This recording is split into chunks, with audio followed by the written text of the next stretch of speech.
on? I can't hear you. You are the Duke of New York. You're a number one. Peace, everybody. Can everybody hear me? Let me know. Excellent. Everybody can hear me okay? Okay, cool. Okay, great. So far, so good. I hope everybody's been well, inshallah. Everybody's been in their best spirits as we go through another day in the apocalypse. Yeah.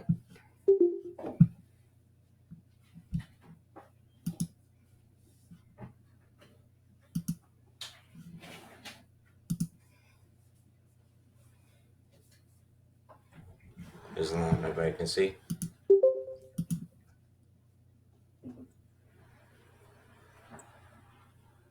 Can you guys see my screen? Cool.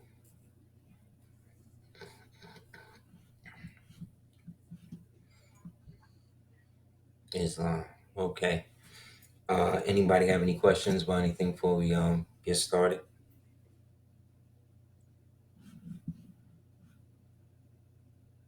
Let me see.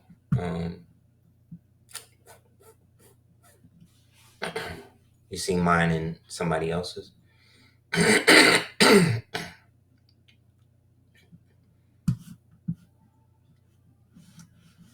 me see.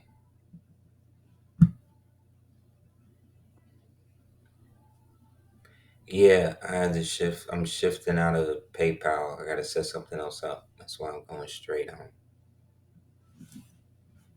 What you call it?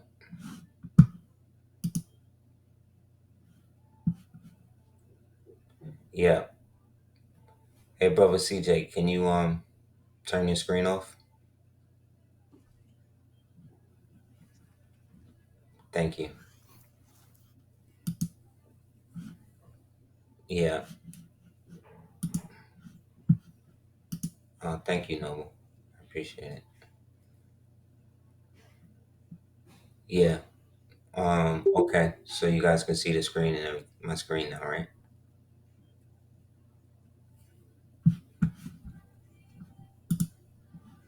Okay. Anybody have any questions about anything before we get started?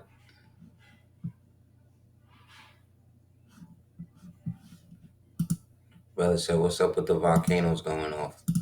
We're raising the energy of the planet, so a lot of these things is starting to come back up out the ground. You know what I'm saying? So it's going to be a lot of that type of physical upheaval. Also, one of the benefits of earthquakes and um, volcano eruptions is the sudden influx of gold. When you do the knowledge about gold extraction and you know what I mean, like ore gold, not the gold that they make that they got to take and refine and make for us to have it, but like ore out the ground gold, out of the filaments and all of that. There's a heavy influx of gold type creating particles that shoot through the substrata and what I call the underneath that creates huge gold deposits, which eventually cool and allow them to mine. So whenever there's a gold shortage and stuff like that, if you do the knowledge, like if you go back and trace, like, okay, there was earthquakes here, look at where gold is at that particular time, and you'll see that they usually go up. Gold futures and gold sales, or the buying of gold goes up whenever there's some sort of earthquake or natural disaster. That's because the speculators and the people know there's going to be more gold coming out the underground for them to be able to, you know what I mean, eventually try to exploit and move its way up to the top. Yeah, they took that video of the history of Puerto Ricano or the Boricane. Yeah, they took that off of YouTube a couple of years ago. Yeah, I did a joint on the Moorish origins of Boricane and all that. And, they ain't like that because that was right around the time Puerto Rico, they had offered Puerto Rico to have their own land and become their own sovereign nation again. And all of the mestizos in the government decided no, they was going to stick it out. And then right after that, they hit them with them with them natural disasters and stuff, and set their progress back for another 100, maybe another 85, 50 years. But they can never say that they didn't have the chance, you know what I mean, to do their own thing. But, you know what I'm saying? You know how they do. They'd rather stay on the plantation, so you gotta let them stay if that's what they want to do. Yeah, same thing with what's happening in Flatbush. Now, first of all, I done lived in Flatbush my entire life, in and around Flatbush, Brooklyn. Big up to Brooklyn, big up to Flatbush, Brooklyn. But I done lived there my entire life, and I ain't never knew that there was a little Haiti in in Brooklyn. I just thought that was Flatbush. I thought the Haitians and the Bajans and the Barbadians and the Trinis, and I thought they all shared that. You know what I'm saying? I ain't know it was a specific place in Brooklyn carved out for them. That's new to me, and I was born and grew up there, so I don't know. You know what I mean? Yes, this is what I'm saying. Florida and Texas, you see, they just made gold and silver legal tender because they wanted you to have an alternative to the digital shit that they're gonna try to trap everybody in. Once everything go digital, remember this: once everything go digital, like how they wanted to go, you got gold and silver. You're a billionaire now. You understand? You're gonna be the only ones with real money, with real monies, until they figure out a way to try to get that from they chattel property. But until then, especially also if you would tribal government, tribal, Moorish nobility or whatever, um, you you're gonna be really well off. Just a little bit of silver, you understand what I'm saying? And gold is gonna go a long way. Yeah, they renamed Rogers Avenue Jean Jacques Dessalines. You know what I mean? Because they hate they trying to claim it. Yeah, and there's a lot of revisionist history with the Haitian thing, and because this channel as well as others have talked about the Haitian Empire and how that was eventually conscripted and absorbed into what we understand the corporate French Empire, which was really just a conglomeration of Franciscan type empires that were a part of one sector of the population. You know what I'm saying? However, that has nothing to do with them having sway the way they want to act like they had sway in this part of the world, in the mainland America, because it wasn't really like that. The kings um, of America, you know what I mean, or the kings of old America, which there were many, as well as sultans and stuff. That was the beauty of it here, because this was where everybody was able to flourish in terms of their ancestral bloodline connections and how they translated and transcended into so-called ownership and rulership. You know what I mean? However, all of it still remained the same, that the greater empire of our people was not specifically tied into the revolution that happened in Haiti, because we was already free at that time. You know what I'm saying? Remember, they did their thing in 1804. We were still free technically. We declared our joint, or had our own situation popping, antithesis to that. You understand? Going back to before 1774 and all that.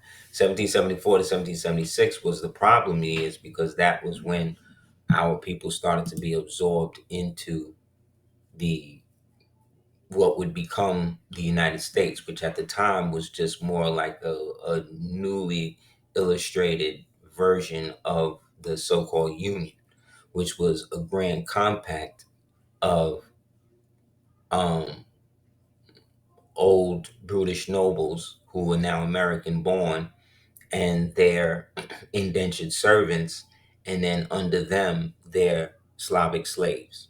You know what I'm saying?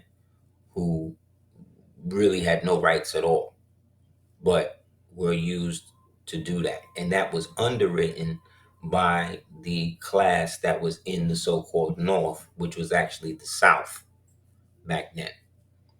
So the North today and the South today is actually reversed.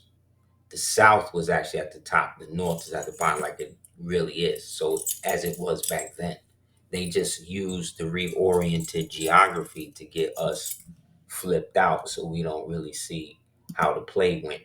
You understand? So, at the time of, between the time of Charles II or them taking the throne at Inca and then eventually that then becoming the basis for which between then and let's say it was at 1500s up until like the 1600s, even though we had fallen at Granada, this was the period where everything was being reorganized into what would eventually become the Osmanli, Ottoman, Moorish, Turkish global fighting force that basically wound up putting half the planet into prison camps. You know what I'm saying? Unfortunately. But when we think of that, you know, which we'll get into, Brother Amenadiel said Haitians versus ICE in New York. Any thoughts? Yeah. I think it's a great show of unity. I'm just doing the knowledge to the irony and the lack of actual patriotism that we're actually watching in a circumstance like that. Yeah, it's great that they all standing together and they're not fighting, but think about what they're fighting. Think about what's going on. They're fighting to not go back to their own country that when they were here or when they're here, they want to almost put above this place. Like, there's nobody prouder on Labor Day, especially in Brooklyn, than somebody from the West Indies. And they should be, because it's a universal, celebration of everybody from our West Indian peoples who have come to live amongst us here, which is great. It's just that when you try to then make it like they're better, that's the whole problem. You see what I'm saying? And it's always been that element of classism and nationalism amongst them and the so-called naturally born so-called Americans, you know what I mean, or Moors born in America on American soil. It's always this, laziness and this, just like what you get from the Africans, you know what I mean? It's just they're different because culturally they have something culturally to unite them, which is their own country. So what I'm saying is if y'all that militant and y'all that organized and y'all that thing where y'all could push ICE back on a mission, then why not all of y'all as patriots go back and liberate y'all country? Why don't y'all do that? Y'all got y'all flag, y'all got y'all language, y'all obviously are organized, y'all obviously got y'all political and social situations going where you could rename something because Rogers is a Cherokee name, Cherokee Dutch.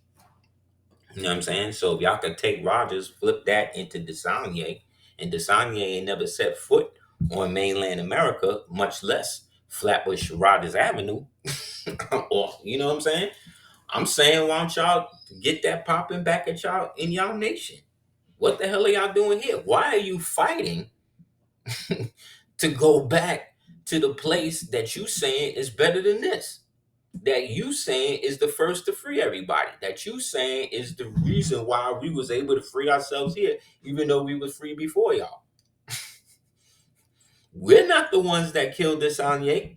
We're not the ones that sacrificed the black pig. Y'all did that. His own people did that because they wanted to go and be amongst the French, the same type of French niggas that we dealing with now. Like the French equivalent to the Haitians in America was the Washita and those people in that Washita proper line because they were allied with the French through the marriage of Louise and Anna Maria, which created Louisiana. We read about this in Return of the Ancient Ones. It's already documented. It's already been verified by the United Nations and everybody else. So we're not saying nothing they don't know. That's why old Paris and all that stuff was over here. So some people say Napoleon was a made up character, was really just a placeholder for different types of Moors that were having different that were all of those Moorish states that were absorbed into what became France. Because remember, you had Sardinia, you had Corsica, right? And all of these got Moors on the flags, right? With the Red Cross of St. George, which means they're tied to the British Crown, i.e., the British royal family, which means they're what? They're tied to the Moors, right? Through the Moroccan Compact, right? Especially when it came to commerce, because that's how that relationship was established between Elizabeth and the Sultan, which created the earls and the dukes and all of them that were the Moors who were running the mercantile empire, the Barbary Company, the Comistus Barbarae, right? The Comitus Barbaraeus, right? Which eventually became the Morocco Company, which eventually became the Barbary Company, which eventually became the British East India, the British East India System, all of that, right? So a lot of these exploitations and these wars that we keep giving these white people credit for because we keep seeing them in these doctored pictures and shit of them actually doing it, but you'll never see them in these battles actually fighting. You'll never really see that. So on your screen is basically a representation of what I'm talking about individual. Because they say, oh, well, they use pictures and all this type of stuff. But how come you never see these pictures when you was in grade school, in kindergarten, stuff like that? How come whenever you seen pictures of knights and all of that, it was always Caucasian people and stuff like that when you was a little child? And it's not till you an adult now to be indoctrinated with all the fake imagery of what your peoples was doing. Now you uh given this, and now it's like something wrong. This is Charles V, so this is him, right? uh, as the Holy Roman Emperor, which means that he was in charge of the Burgundian Knights, he was in charge of the Lombards, he was in charge of the Bourbons. The Bourbons and the Lombards, Moorish day families that led to the creation of the Venetian oligarchy, who led to the takeover of the so-called Vatican and all of that later because the Bourbon and the Lombard banker families was playing debt games with the kings of that time, and they were always forcing them into debt. And the more debt they got into, the more the kingdom they would give up. And then eventually, because they were nobles, but they weren't in a consolidated nation form, they could only absorb the tribute by creating an entity to hold it, which is where these so-called corporations, or i.e., hundreds, were set up, right? So on one side you got the Holy Roman Emperor, right? And then on the other side you got the King of America. See what I'm saying? Or one of the kings of America.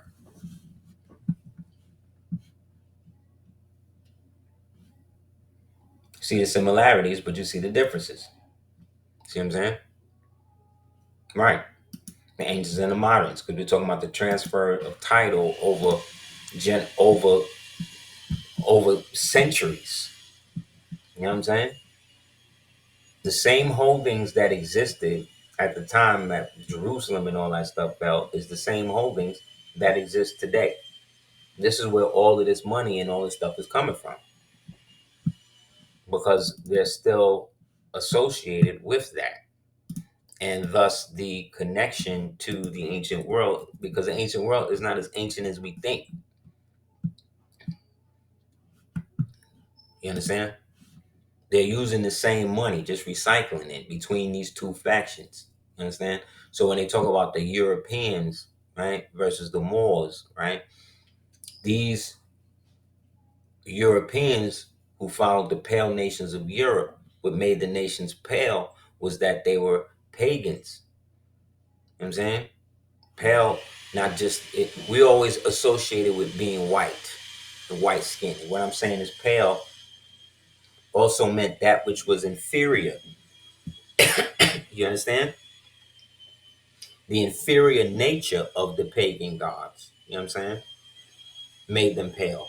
in comparison to the true and living that our empires and stuff was striving to maintain and reestablish from this ancient pestilence that comes from the ideas of these people who commune, or they believe that they commune with these unseen, um, disembodied spirits that allow them technological advances, which then hopefully open up ways for them to bring those disembodied entities here through them, or through whatever homunculus is created for these things to inhabit.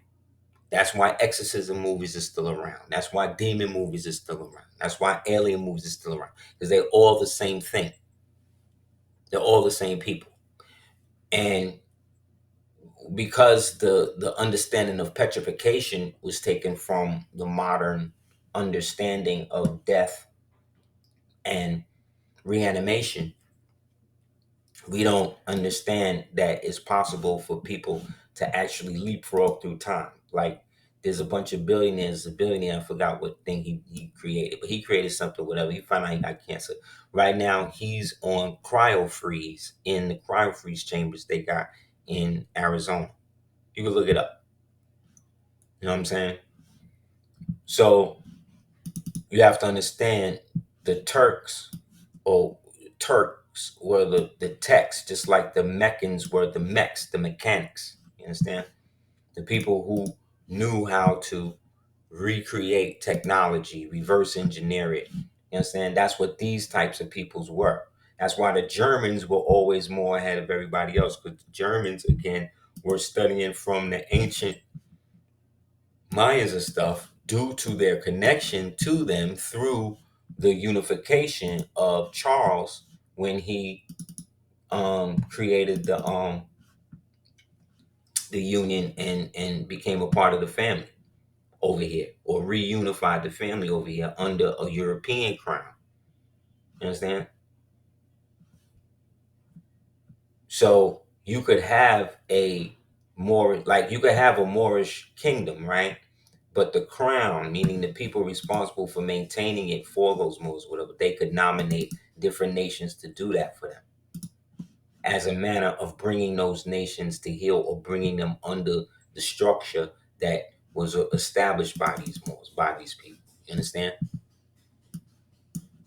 So, because we look at the world in a fragmented sense, our ancestors didn't look at it that way, because the imaginary borders didn't exist. They only exist now in the mind and through fictions like digital technology and stuff like that. So, the Germans, right, already being the type of Europeans that were more expanding their understanding of ancient technology and how to use that or preserve that to their benefit. See, they're the ones who excelled technologically more than everybody else. You understand? In Europe, that's why everybody hate the Germans. But the Germans made the best cars. The Germans made the best thing, because those Germans were Americans. You understand? Who relocated back and forth to Germany. You understand? Germany over there, and their relatives and stuff over here. That's why you see so much stuff of so-called American Indian looking people in Germany, right? The same feathers, the same crowns, all that type of stuff. And then you also see imagery of them in traditional, what you would say, European fare. You know what I mean? So you see them dressed up as knights, but then you also see them in that, because of this blending of the cultures. But we've separated those in our minds, you understand? And because we go by the skin color, we thinking that because this person is white and this person is this, that it's a totally different thing, when it's the opposite. Most of these so-called white people that you was saying was not white. They just appeared as such because they was passing like everybody else. Because that's what they do. You know what I mean? So these are basically two high cultures that in a sense blended. And then we're able to use that to their advantage commercially by creating mercantile types of organizations and companies that allowed them to not only forge ahead with the business of the empire, but then also create back channels and stuff where they could communicate to one another.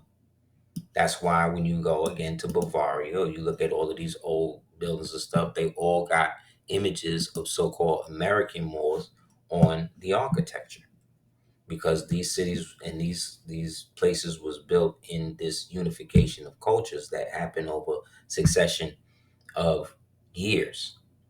And then analogous to them, you have other cultures, like I said, the Haitian Empire, the this empire, whatever, that were all vying for different elements of control.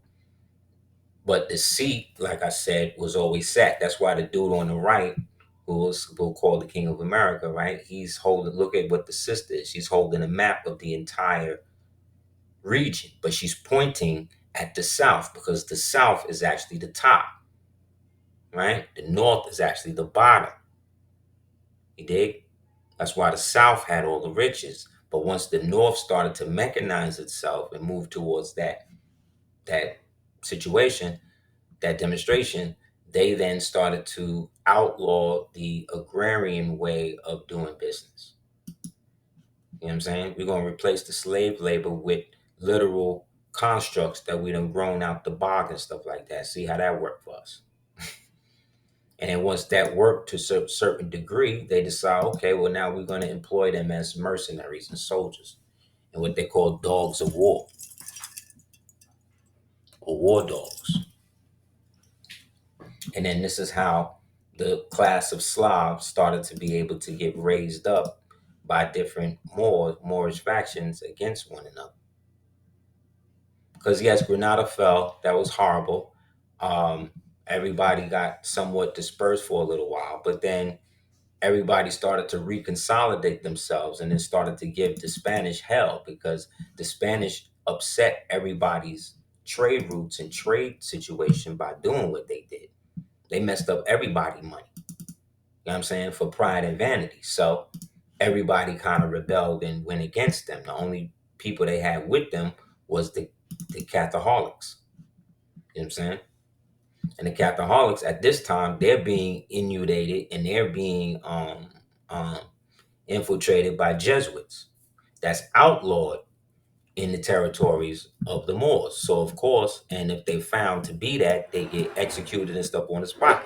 So of course, they want to get they want to get nobles and people under their sway that they can convince to turn against these guys, create laws, follow and give use blackmail and use the bastard children of these Moors of renown and stuff to then use them to replace everybody else, back them against their father, back them against their mother. This is where the story of Macbeth and Hamlet and all this stuff is coming about because we still dealing with it. It's still the same people doing all this stuff. You know what I mean? And so these unions, as CMB referred to them, took on different forms. And then eventually these dudes created their own union, you see what I'm saying, to protect themselves against the eventual coup d'etat that they was going to set off. But everything they got, the royalty in Europa and all of that got, they got from us. So you see here on the statues and on the crests, what you see, whenever you see the image of the Moor's head with the white sash on the top, or like this, that means that they're Hebrews. So what they're showing in the crest is that they're attached to the line of David. You see what I'm saying? Which means that they're again part of the original banking families. You see what I'm saying? That's tracing themselves back to the original hordes that was taken with the first sack of Jerusalem, which was over here. And then over here, you see the same thing in the architecture.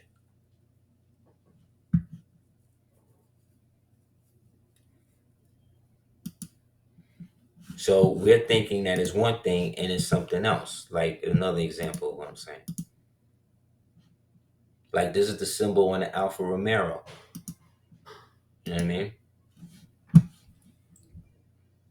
but it comes from one of the original images of Kukulkan, right? So how did this ancient, so one definitely come before the other. This is old Mayan, so this is going back, you know what I'm saying, a long time. So how did the Germans get it? How come whenever we start really researching these Germans, they always turning up to be melanated up until a certain point? Because that's how they all was.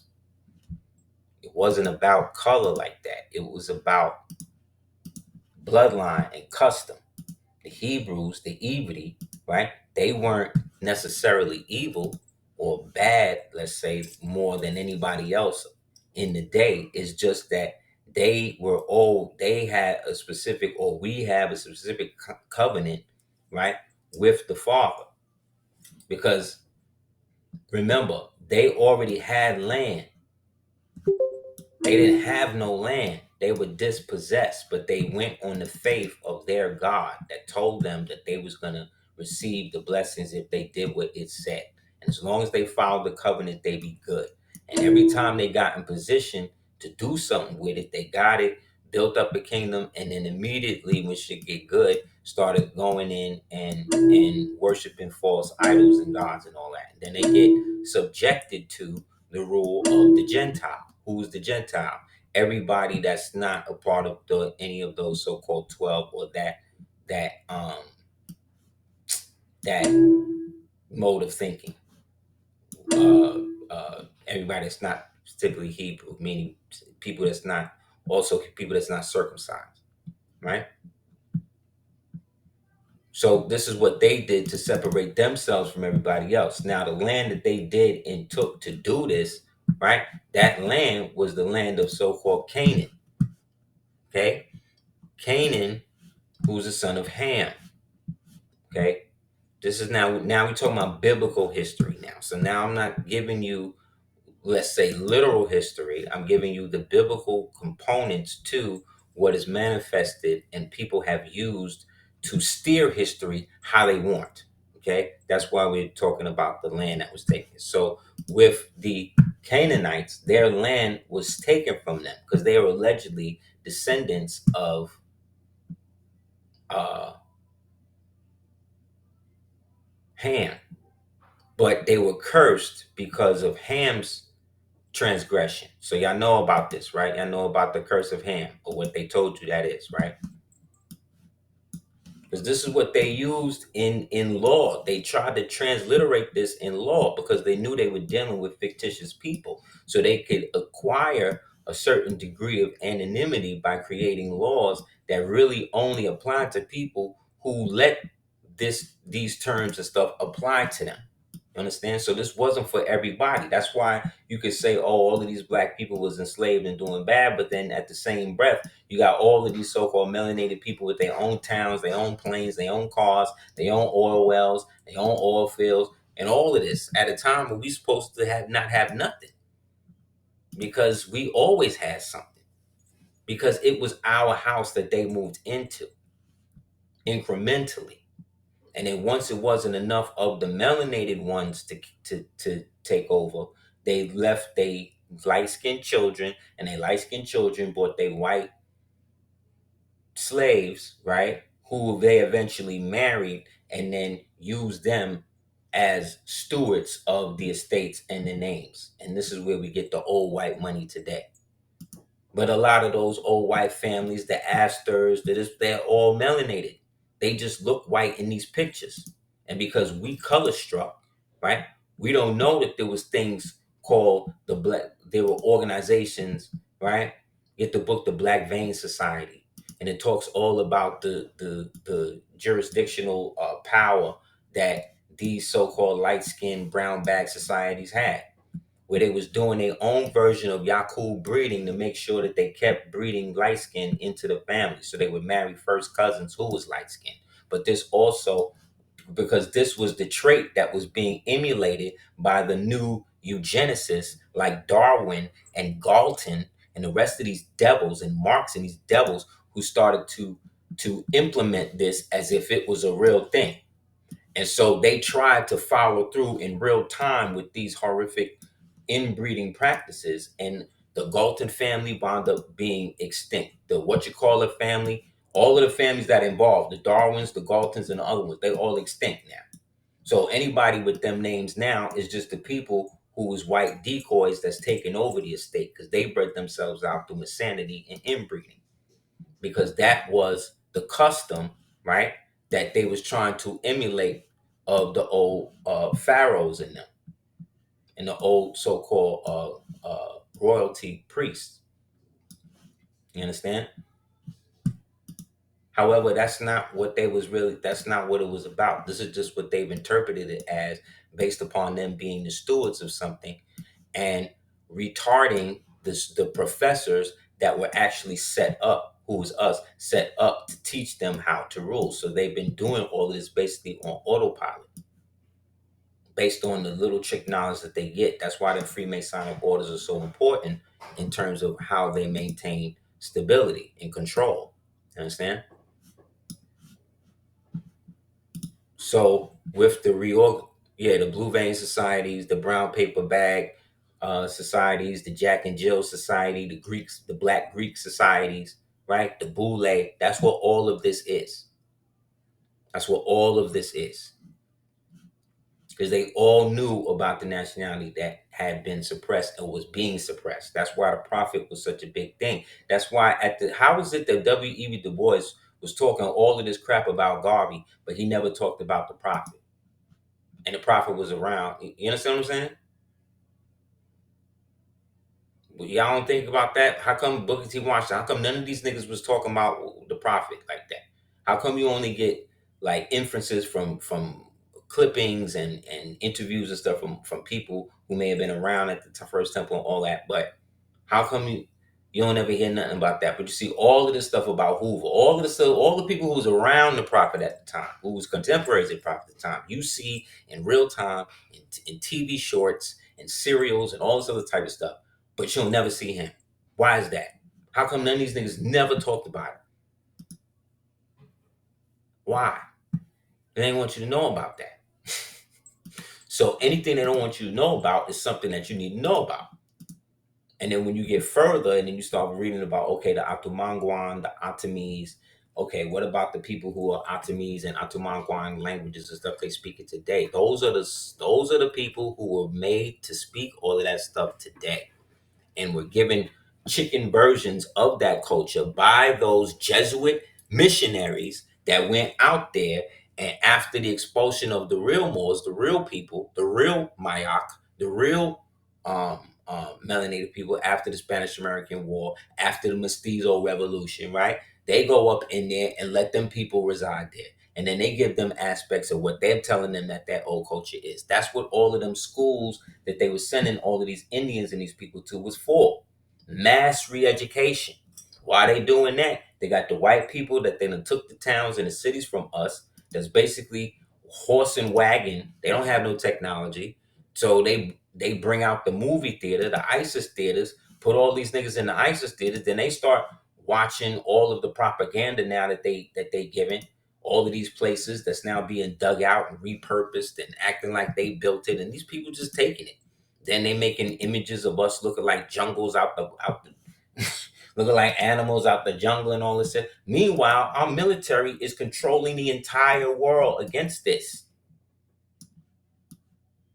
That's why there was a coup d'etat that they referred to as the Wilmington Race Riots that led to the establishment of the Act of Congress of 1871. This is real American history about the usurpation of our way of life and how it was absorbed and put under the jurisdiction of these United States, which represent United States, Vatican, and DC. I mean, DC, the Vatican, and London.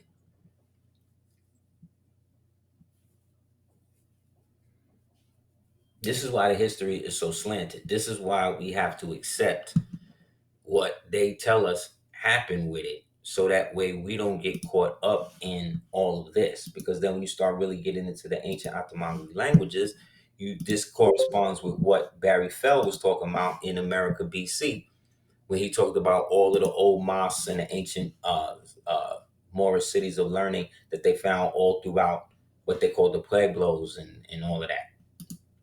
in those cultures, because it was the remnants. You got the priests of all the different Moorish cultures that's just crisscrossing the world, staying one step ahead of the rest of these niggas while they're trying to usurp and put everything under another jurisdiction. But they knew whom they could apply it to. The Slavs, you see what I'm saying? They were under or are under the jurisdiction of whatever sovereign or whatever dude put them in position to do that. The same way the British and the United States are the ones who have the control over Israel, right? Because they paid for it. And they created years of propaganda around Israel, right? The creation of it as a mass psychological operation that actually went live and then allowed them the ability to facilitate it in real time. That's how the theater of war becomes real. You understand? They don't always want to go through with certain things they initiate, but what happens is the law of energy is such that once energy is released, it cannot be unreleased. Thus, they put it out there, the people give it a life of its own, and now they got to run with it and try to control it as best they can. That's why they like when CIA is profiling and doing stuff with people, they always want to get people who are very like wary of other people, very untrustworthy, almost people who deal with like anxiety. That's why the song with the crash test dummy, what's her name?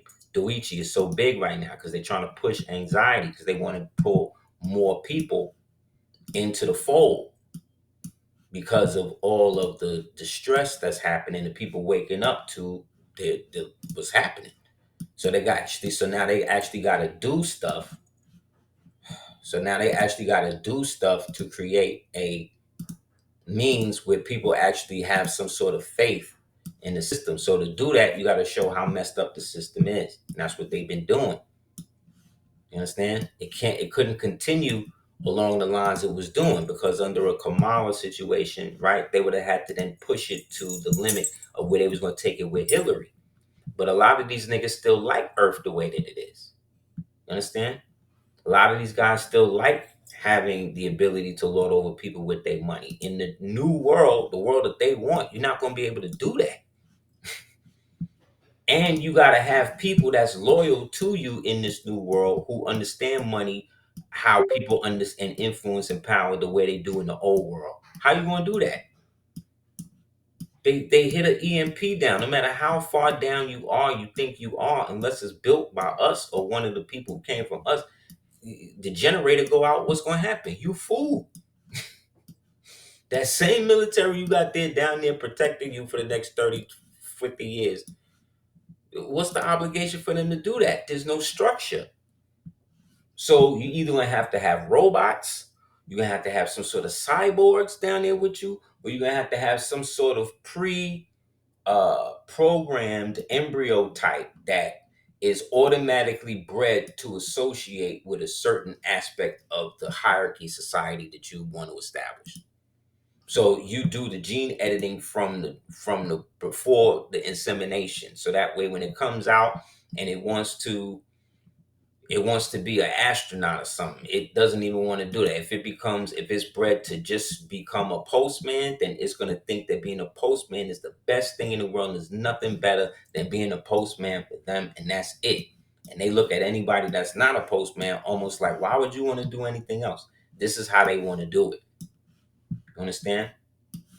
The basis of how they established this, remember, it's a union of two parties. When the United States broke ranks, they broke ranks with the British. They didn't break ranks with the Moroccans because they couldn't do that because Morocco was the only people recognizing them because they were still technically under the Sultan's jurisdiction. So as the new country is being reformed, that means that a lot of the old buildings, a lot of the old mosques, a lot of the old districts that were specifically for the ancient mosques, just like that, they are being ceded over, right, to these other Moors, to these other Moors, but they're foreign. You understand? So that creates animosity. People don't want to leave, creates beef. People start fighting. You see what I'm saying? Uh, they do this type of fighting amongst each other. And then what happens? They wind up all losing because now that everything is destroyed, they come in and shut it down anyway. And then put it in a trust, make you a part of the Cester we trust by disassociating you from your national identity. That's what the revolution was for. See? Disassociated yourself from the national republic or the national identity that you had prior to the invasion, prior to these people. Now you can't go back. You can't go back to that unless you maintained your state all through the occupation. The only way to do that is to establish what? An insurgency, which at the time, because the insurgency comes from the militia. The militia is nationally ordained by the people of whatever people is being occupied. You understand? And it's through the work of the militias that lead to the insurgency, that lead to the resistance, that lead to the rebellion, that lead to the revolution. You see? Now they come in and take over. But usually by that time, this people that's taking over now is not the same people that initiated the revolution. You don't believe me? Look at what happened with Lenin and Stalin. Everybody was Leninists, right? Then what happened? Stalin came in, seen what was going on. He was a Jesuit. He employed Jesuit tactics. We not Stalinists no more. We not Leninists no more. We Stalinists. We Bolsheviks. We Bolshevists.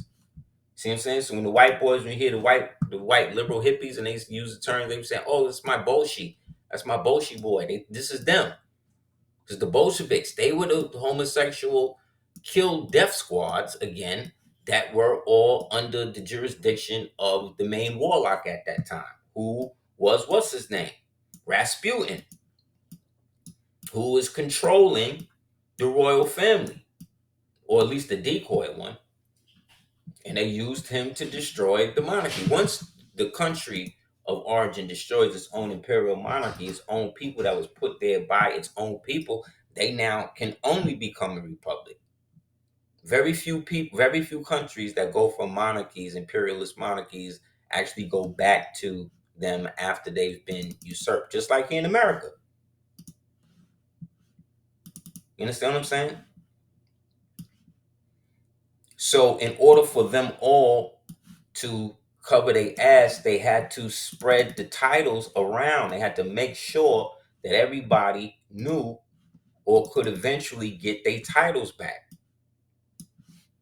Because that's the right we gave to them after the fall of the temple and us establishing the millennial reign and all that stuff.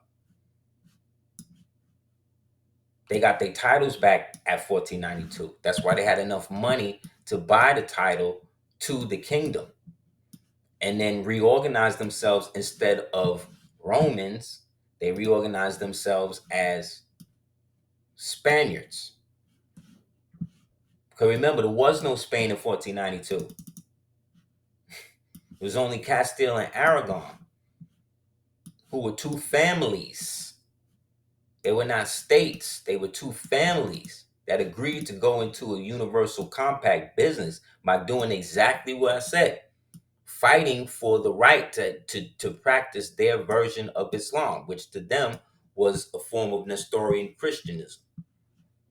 But they needed help, so eventually they hooked up with the mafia. Who's the mafia? The Vatican and them, the Catholics.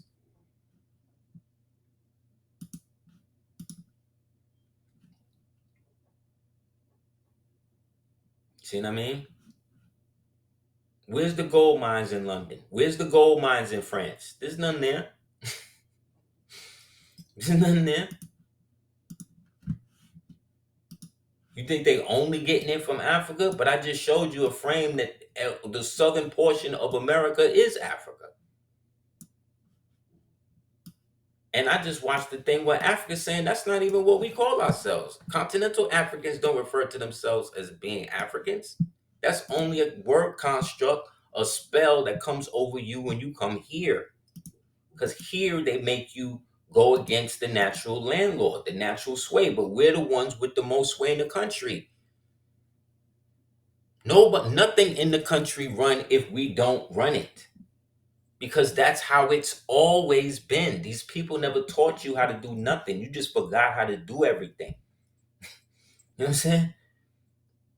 This is the kings and stuff you come from.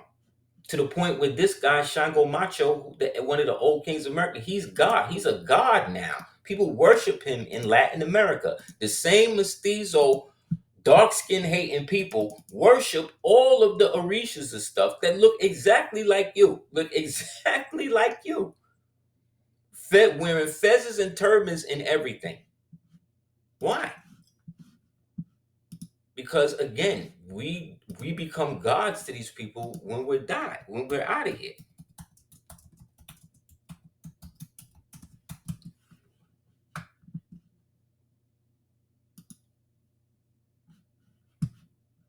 So in mainland America, the what you call it, the Freemasons is big, right? And by Freemasons, I'm talking about the freed and accepted Masons. Regular Masons, people born on the square, are people who have knowledge of Masonry, but don't necessarily go through any of these dismal crypts that these Moors and these other people decide to go into. Okay. So of the biggest of them is Prince Hall. But see, what happened was the prophet came, and when the prophet came, what happened was he shut down, he made it so the secret societies could no longer be secret. So from his time on, right, up until him, they had free reign to do whatever it is they want to do, recruit whoever they want to recruit, do whatever.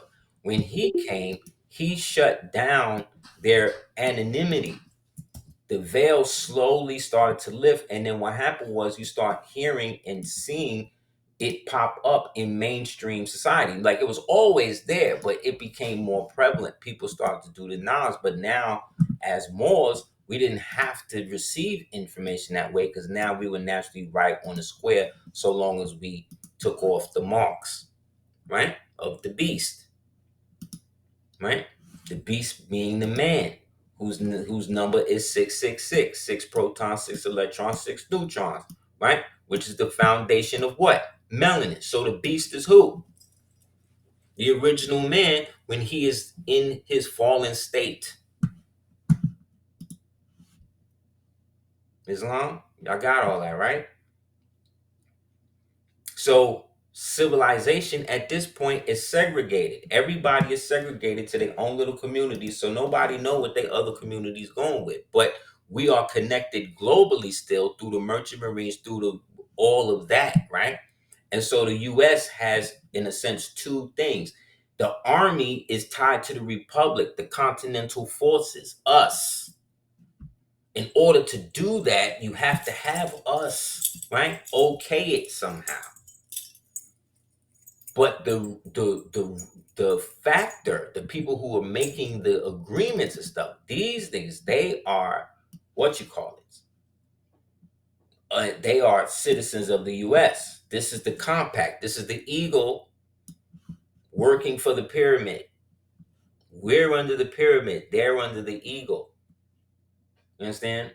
And so that agreement was made betwixt the two, so that way, once we esoterically wake back up to our circumstance, we could go right back to our estates. So what they did, or people who look like us helped them do, was create a circumstance to make that an almost impossibility.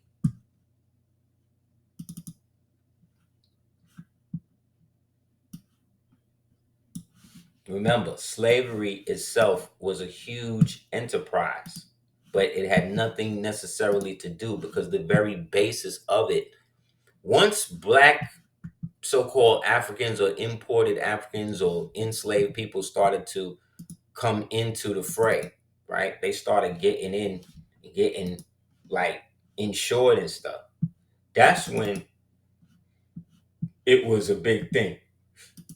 That's when it was almost a little change in the market, but that came hundreds, if not thousands of years after the establishment, and the fact that these people were the bulwark, meaning the foundation of the enterprise. You understand?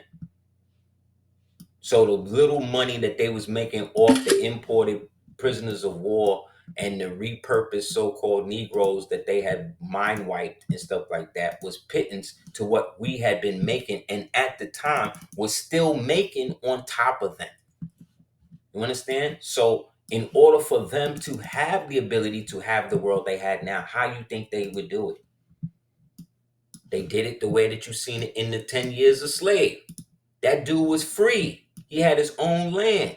He was a nobleman in New York, right? Which means that he was of the Lenabe or the Algonquin or them Moors up there. What did they do? Kidnapped them, brought them down into the Mississippi, right? Which they done relabeled now as the South, and acted like this nigga didn't have no knowledge. And anytime he spouted anything outside of Yesum and Nosum, right?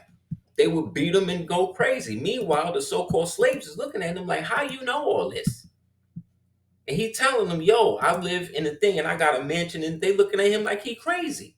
But they exist in the same time frame, just down the river. So they showing you it was a scam from the door. They was kidnapping people and psychologically bringing them into places that they had that was psyops, that were psychological farms, to mind wipe the people, brutalize them into submission, and then create a generation where they can perpetuate then the information that they weren't from there and that they imported them from somewhere else. Remember Aetna, the insurance company Aetna? This is the Aetna insurance form for Negro insurance. Follows soon after the company's 1850 inception. Think about that, Moors. Front page ad for Negro insurance at the left follows soon after the company's 1850 inception. Memphis Daily Eagle and Advertiser. At the right, the very scarce Aetna slave policy from 1859. Indemnifies Dr. A.P. Pelser of Charleston, South Carolina for $800 in the event his house servant Yakub dies. It does not cover his running away or theft. See? The Aetna Insurance Company of Hartford, Connecticut, capital and surplus, 500,000 agency, and is all well known. Why? Because the Negroes at this time, according to the forgotten cause of the Civil War, is mostly white people. The militias in Virginia up until the late 1700s was always there to catch white slave trespassers. You can read that in the book White Slaves, White Cargo. Another one called Muslim Slave Masters.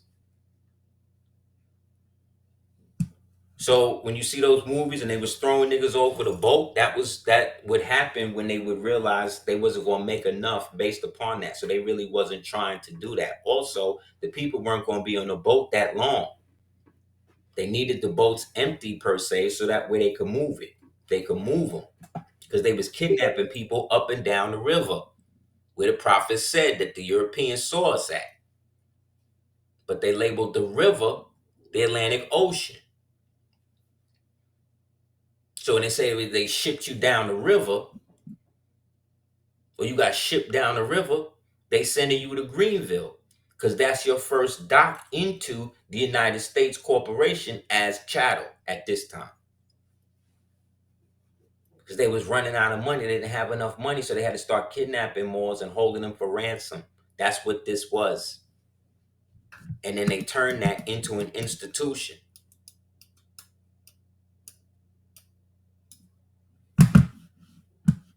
Understand? Because that's what you do for dead things. Your insurance is for when you die, but you have the ability to borrow against it while you're alive. That's a form of redemption. You redeem yourself once you realize that you are the G within the US, within us, right? And then within that, the God, the generator, operator, destroyer is in whom you trust. That's the God, right? Which is the arm, leg, arm, head for us. Remember, it says in the circle 7 that the ancient Moroccans, the ancient Mauritanians were those who were displaced after the usurper Joshua came and kicked the Canaanites out of their land. The reason why the Canaanites were so hated was because they were the sons of Ham. Ham was hated because Ham saw the nakedness of his father and did not cover it. Some people on the pedestrian level believe that means that he saw his father naked, who was drunk, because no one used to like to drink. So he was drunk and he saw his father drunk, and instead of going and covering his father, right, he let his father stay out there naked. That's the pedestrian way to look at it.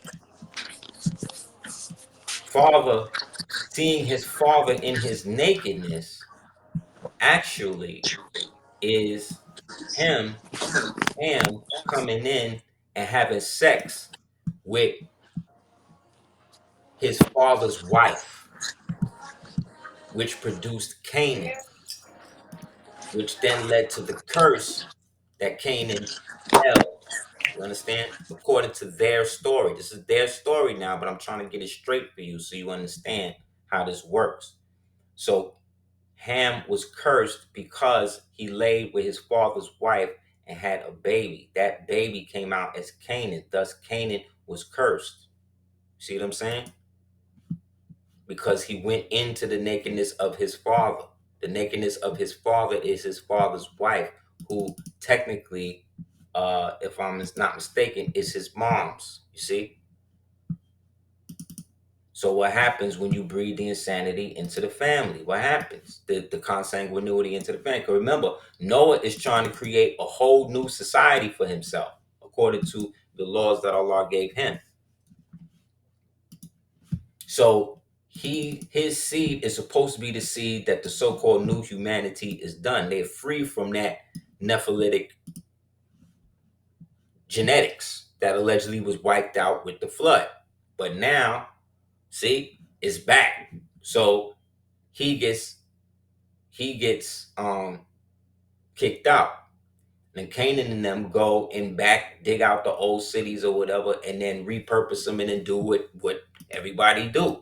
And then they created the so-called Canaanite civilization, which predates the Paleo Indians, predates all of that. And of those nations, you had different ones. You had the Hittites, the Amalekites, the Moabites, who was the most dominant, right? And all of them. And a lot of them, what they say are were the first nations because they were the most technologically advanced because they still had this dual nature within them, within us per se. And due to their relationship now with this defect, they were able to still have that open bicambrial relationship with the unseen spirit worlds that are now access to them through their bloodline. You understand? And then that starts driving them crazy. They start trying to find ways to bring these niggas here. And then this is when Moloch and the rest of these things start resurfacing. So we, the high priests, right, of these different groups all get together and it's like, no, we are a people that's better than this. So we make a covenant with the Most High in Moab with the so-called Israelites, the ones that helped displace us. And we want to get rid of everybody. So it's like when the small predators was fighting the big predators. That's what we was. And in holding true to that covenant, even when Israel was able to now from that take elements of the land, set up their kingdom, we were able to flourish and have our own because we didn't do any of that. And when it surfaced back up, we would always rebel against it. You understand? Whereas the Israelites started to fall more into it. He did. Whereas the high priest of Anu, now, i.e., the Moors, in all of these different epochs, go on through time, striving to move ahead of the infection. But then all of this comes to a head in the birth of Ruth, the Moabitess, who, through her understanding, right, and compassion, was able to redeem, same thing like Yeshua they say did, then redeems the line for all of us as the descendants of the ancient Canaanites, now calling ourselves Moors, which then made us more pious as a people, right? And then this is how we was able to go through, because through that line comes Yeshua. When you look at how Yeshua dressed and you look at how the Moors dress, it's the same dress. The Moors is doing the circumcision ceremonies. The Moors is picking out the kings of Judah. We become the archetype of this movement, but it's not a revolution. See, this is a movement. Revolutions are created. Excuse me. Movements are created from the people. Revolutions are instigated by certain people. You did. So the West Indies, when they started passing out who was going to be a part of the different orders, whatever, they went with being mechanics. That's why most West Indian grandfathers, grandmothers, grandfathers, you know what I mean? They all mechanics, because a lot of them were what? A part of the building of the canal and all of that. They were all engineers and these types of people. But this is at a time when Panama allegedly was broke and nobody had money, and these people was basically living below the poverty line. No, Panama and these places was rich and everything before they got there. But all of these places had been repurposed after the last destruction. And so they were all still technically being dug out. So a lot of that Panama Canal and all of that, was the infrastructure was already there. They just needed the indigenous people who understood the ley lines and the land, how to dig it out. You can research this in a book called How Wall Street Created a Nation. So what Prince Halls are to affluent blacks or subconscious blacks, right? That's what mechanics are to the people in the West Indies. Okay. And as you see on the temple, it says what? North and South America. It don't say the West Indies though. Why? Because the jurisdiction of the Moorish Empire went extended all of that, because all of them are basically doing what these dudes doing. It's just they melanated. So when you hear about the Council of Nicaea, the Council of Laudice, the Council of Constantinople, these was all melanated. What do you call it? These are all melanated conclaves of pagan Catholics who were trying to unify around the new order of ages, that they would be able to influx the coming of their savior. You understand?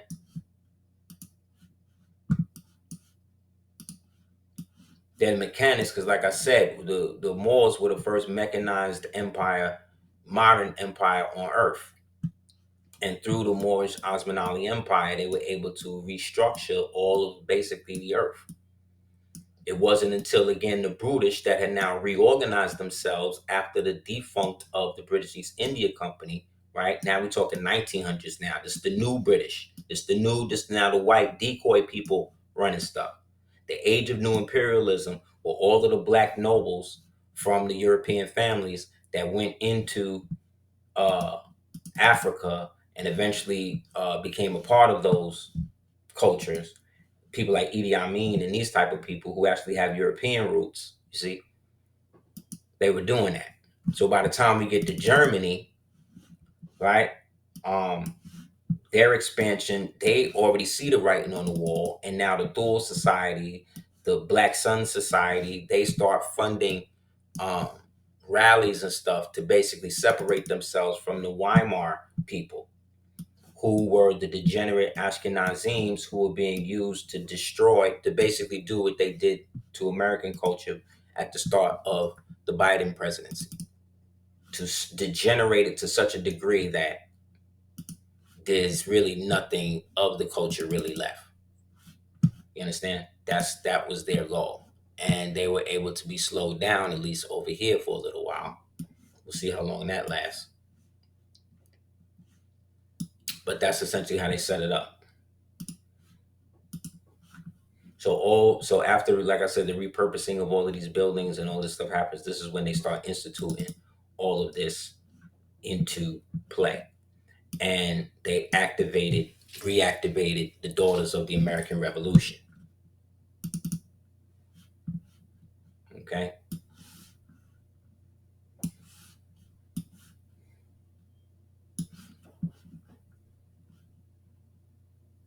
Like when you go back and you look at the Little Rascals, for instance, shows like that, you'll see that there was a whole nother thing going on. Like, where was these children's parents? There wasn't just orphans. There was children all around them, and it was all dirty, and they all was working in factories, and they all.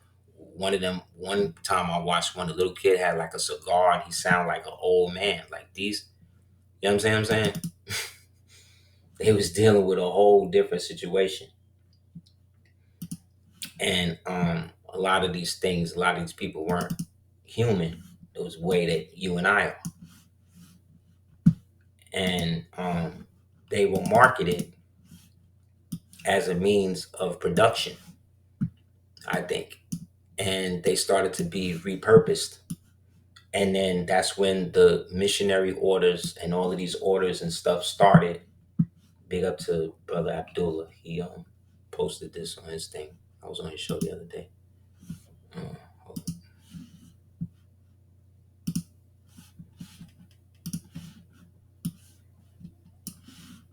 they repurposed these people. So the daughters of the American Revolution, these were the white women captives. When you read this, some Moors don't like to read the Clock of Destiny. They don't like seeing band stuff like that. However, I like to read anything written by Moors or people claiming to be Moors because I feel there's always a jewel in it. And he, I believe, set that whole thing up as analogous so that Moors wouldn't have to go into the Dismal Crypts, the Prince Hall Lodges, and all of that. You know what I'm saying? So the Daughters of American Revolution, after they were incubated and they put them out there, this is what created the baby boom because everybody was buying these things. And it created a boom in the industry. And then these kids were being repurposed to use to build and clear out the factories, clear out the muds and all of that. And then after they reached a certain age of maturity, they were then put into means of production like police, constables, and things like that to run these psychological towns and stuff, these new charted towns, these new fake wood towns that they was just building up nowhere in the middle of nowhere. Think about that. All of these westerns that you've seen, right? How many westerns actually take place in cities? They don't. They always take place on the plains. They always take place in a dirt place, right? Patch of ground that's dirty and shit, no paved sidewalks, and then there's these wooden towns. You got the saloon, you got the this, you got the bar, right? You got the hotel, you got the brothel. How come they all set up like that? Think about that. How come they all set up the same way? Because they was all being marketed by the same interlopers that were now using these places to foster these people to make them believe that they were a part of something that really didn't exist. There was no Wild Wild West. None of that existed. That was the era where all of these white people was going around shooting and killing each other in basic theme parks. Y'all ever seen the movie Westworld? The TV show Westworld? Remember that? Remember that? Remember Westworld? That's what the Wild Wild West was. Because them banks and every shit that they was robbing, they was all our banks. We were the ones with the money. Remember? They broke away from the British. They didn't break away from the Moroccan Empire. That's why movies like Hidalgo and all that show you that they were creating a fictitious reality. The movie Hidalgo starts with them going to the Buffalo Bill Wild Wild West show and then bringing the Siberian Indians out and then bringing this ones out. All of that was part of the Salisbury orchestration, which eventually leads to the creation of Hollywood. The Daughters of American Revolution, we find that they began charters as far back as when? The 1890s. This is some new shit. Here in the Northgate, Northwest Mexam, right? Temple of the Sun and Moon. The Moorish nation flag is flag is the flag of her sons. It is red with a five-pointed green star at the center. When she became unconscious, the flag of her sons was flown. Right. What were the daughters of the American Revolution revolting against? Their establishment was based on the promotion of a historic preservation and education and patriotism. And there you have it. They are directly against the matriarch, which was the Republican form of government here in America. The American Republic, right, was based in matriarchal principles, not patriarchal, right? Meaning that the old Republican government was about giving you everything and then you holding it and maintaining it, holding it dear like you would a wife. The new United States government now was about taking everything. You see what I'm saying? And forcing you to capitulate it like a jealous husband.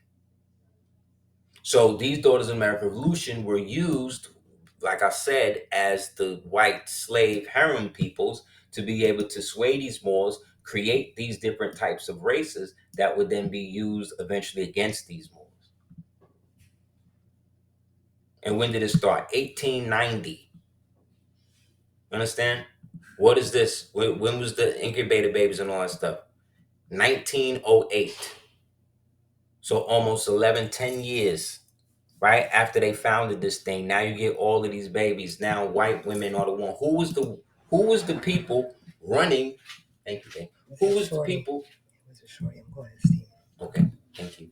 Who was the people mhm, running the Moors Indian charity schools, re-educating all of these Siberians when they brought them over here and put them in the reservations, or sold them to the Siberian Chinese mafia, who was then repurposing them and selling them to $5 Indians, right?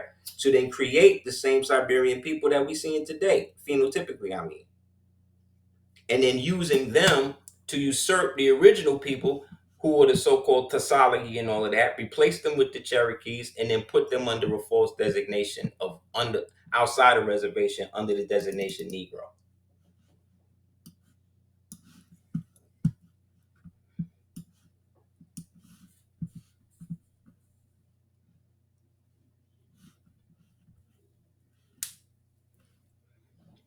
This is how they do it, man.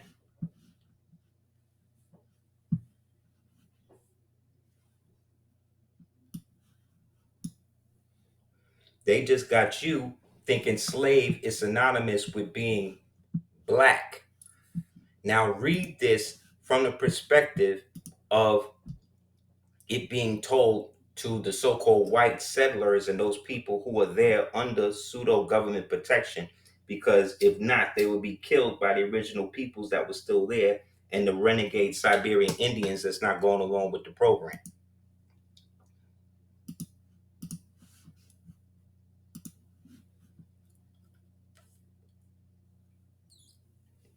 General Orders number 3. The people are informed. What people?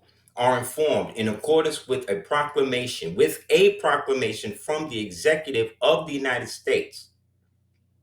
All slaves are free. This involves the absolute equality of personal rights and rights of property between former masters and slaves, and the connection there heretofore existing between them become that between employer and hired labor. The freedmen are advised to remain at their present homes and work for wages. They are informed that they will not be allowed to collect all military posts and that they will not be supported in idleness either there or elsewhere.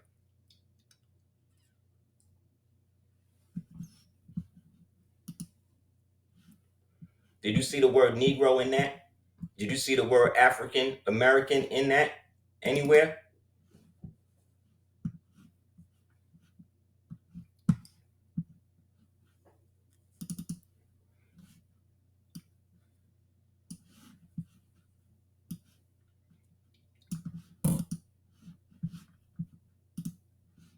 Did you hear that anywhere in there? No, right? because they wasn't talking to the original people because the original people was already freed. They freed themselves already. The Caracalla and them had freed themselves already. The annexation of Texas and all of that is already let you know where all of this land came from. So when they say, "Oh, the Moroccan flag," like the prophet, they say the prophet said that the Moroccan flag is 10,000 years old. They say, "Oh, that can't be true." How can that not be true?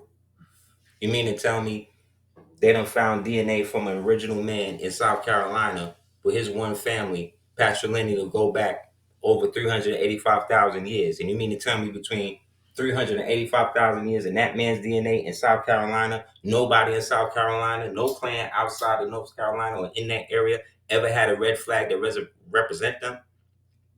When we obviously got evidence that they did, when the last so-called real Moorish chief of the true Tasalagi was usurped, and his name was Ramadan Ben Wati.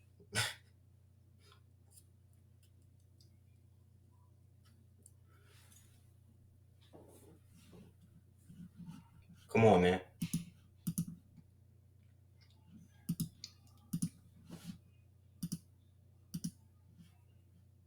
The original tribal name of the Cherokee is Ananuia, also spelled Ananuia or Unuia. Alternate spellings of Cherokee include Tasalagi, Jalagi, Chelta, Chakwi, Cherokee, Tasalagi, Tasaragi, like Taraji. See?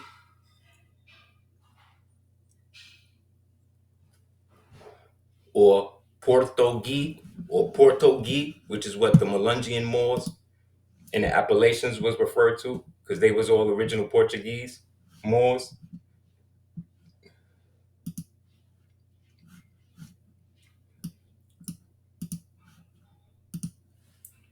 So your Elam Bay is basically, like I said, the title of nobility that assigns you a chieftainhood amongst your people that under the Republican form of government is respected in you being a non-US citizen national. They can try to construe you as a US citizen through the old name, but that can be affected through proper declaration and application of what the prophet left, basically. Because a lot of these people are making it more complicated than it really is, because they don't see the value in operating in a manner uh, that represents your proper person. They see it as somehow being a traitor to an ideology that has nothing to do with who you are in present day, when it's the exact opposite. One of the names, early names of the Osmanli Turkish Empire was the Sultanate of Rome, because they are the ones, or we are the ones that absorbed the Roman Empire. The Holy Roman Empire was in league with them. That's why the Germans and the Austrians, again, were always so technologically advanced, right?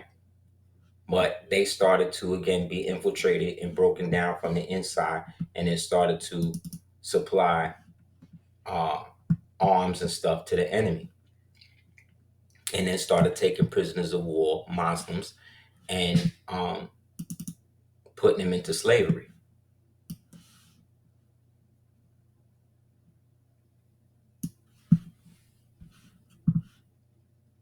You understand?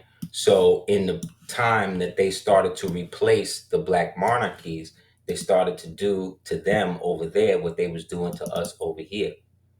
They was making them look cartoonish and lampoonish, and make it look like we was like cartoons, almost like we weren't real people. You understand? They started making like exaggerated images of us, because the real images of us had to be supplanted, because they were now looking to put these decoy people as the archetype that the rest of us were supposed to model ourselves after. Understand? They had they had taken over the British East India Company, took that over, right? Repurposed the used the dirty Indians to repurpose their whole situation, right? They repurposed that and then started this global campaign to make us look like we was just animals or we was always slaves and all this other type of stuff. When none of it happened like that. Again, I'm not saying that we weren't put into bondage. I'm not saying that. I'm saying that if we were in such the destitute way that these people were saying, how is it that we owned all of this property all over the place and we were still creating and being doctors and lawyers and aviators and all of this other stuff? How come? Nobody can explain that. So what they want us to do is be slaves to the European side of the crown when that is now played out. That's played out now. Now all the Europeans is trying to come here. A lot of the people of European birth from over here are now moving, of real European ancestry over here, are now moving to Europe. How come you never hear people like Beyonce and these people moving to Africa, much they like Ethiopia and all that? No, where's she moving? Where they move to? They moving to London.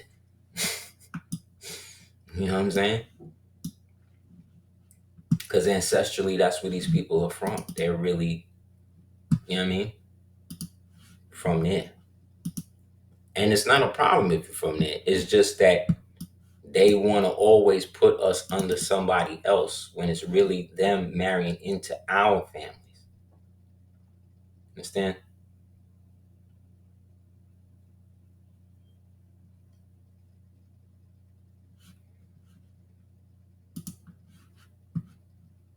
That's the real concerning thing I'm seeing.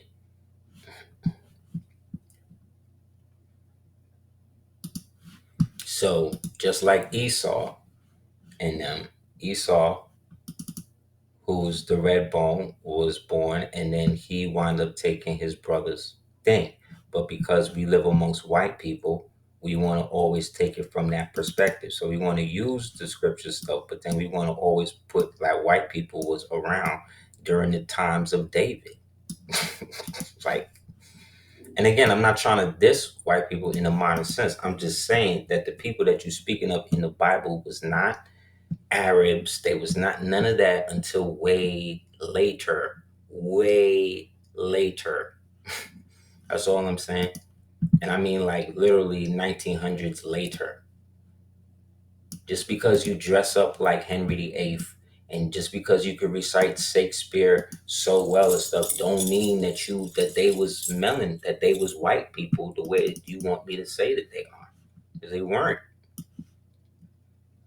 All of these images. Why would white people create all of these coats of arms with all of these jet black people with big lips and big noses and stuff? Why would they do that? And then live in their castles and have to see these big black niggas and these big black breasted women all day. Why would they torture themselves like that? Why would they do that? It don't make sense.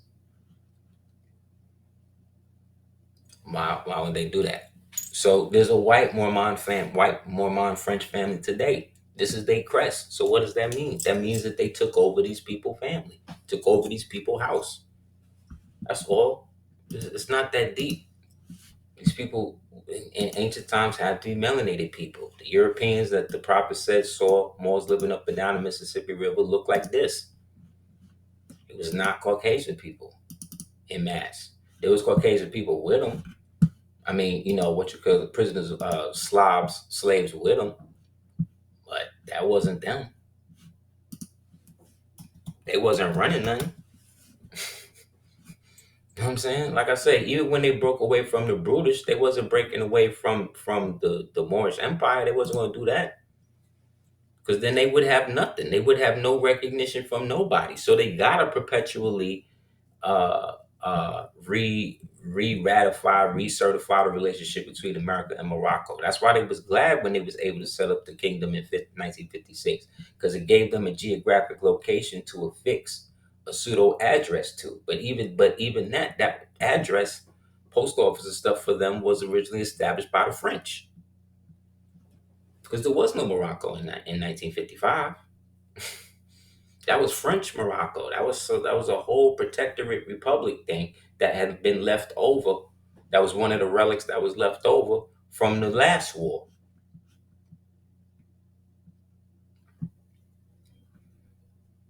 Another reason why the Moors fell is because they were greedy. We was greedy. We was running these niggas into the ground, man. We was running these niggas into the ground, and everybody had to pay, and they didn't have it anymore. And so they've had to devise ways for them to come up with ways to do it. To eventually they linked up with some other days that didn't like the mainstream thing, and then they agreed to reestablish the country. And went, as Washington said, they sought to change their national government, and that's what they did. To this two government moiety, two seals on the same land. One is the bank, the other is the enforcement for the bank. So we are born in a sense with two names, or with two elements to ourselves, you know, that we really have no bearing into until we reach the age of majority and realize how we're supposed to function with it. And even some of us think we're doing that, and we're not. We're doing the opposite of that, because we're still involved in stuff that has nothing to do with us, by claiming and joining up with stuff that's already been outlawed by the greater empire. Understand? So, like I said, when you think of the war between the North and the South, this is the same war between the North and the Southern Egypt. How you had the war between Nubia, Upper Egypt, and Lower Egypt, and all that. It's the same war. Whenever you get the dichotomy of the North and South, you got to always remember the South is really at the top, the North is always at the bottom. But they flipped it through the Orient and made you think, now look at it the opposite, when really it was a war about Masonic jurisdiction. As you see, the South represented the entire country. So when they talk about the Southern forces, the Continental armies, this is what these people was fighting. All of this was there. You understand? Mexico being an entirely different territory that had ceded land over to the newly formed, like I said, U.S., that is now acting as a trading banner to make money for the six invading nations that have now entered into a peace treaty with the main nation, the one under the pyramid. That's us, the ancient Mauritanians, the Moorish peoples, who were then redesignated as Indians after 1492. And then by 1555, they being regulated to being blackamoors, or so it goes from Moors to blackamoors to Indians, from Indians to, well, Los Indios, then from Los Indios to Negroes, and then from Negroes to black, and then from black, see, to African, you see? But everybody else get to be what they are. But every time we step out of a name or a place, right, somebody steps in, which is usually one of them, one of these newly created human bouquets that are now stepping in. Like here, they want you to believe that these people were slaves. But why would slaves look like this? These are the kings and the queens of the West Indies, right? Who again were practicing the experiment. See the young heir, the young light skinned, almost white heir to them now? That's the slave that they raised up into the family. This dude is an admiral. This is an admiral hat. See the pyramid in the back, but they were going to tell you that that's a mountain. That's a mound. See the enslaved African boy. See how you don't have no clothes on? because he's a part of probably part of the invasion forces that after they were put onto the plantation, right? After that, they would shut them down, shut the men down, right? Took the children and then didn't give the children no education, so that way they could stay dumb and they wouldn't try to rebel against them. That's how you create a subcaste.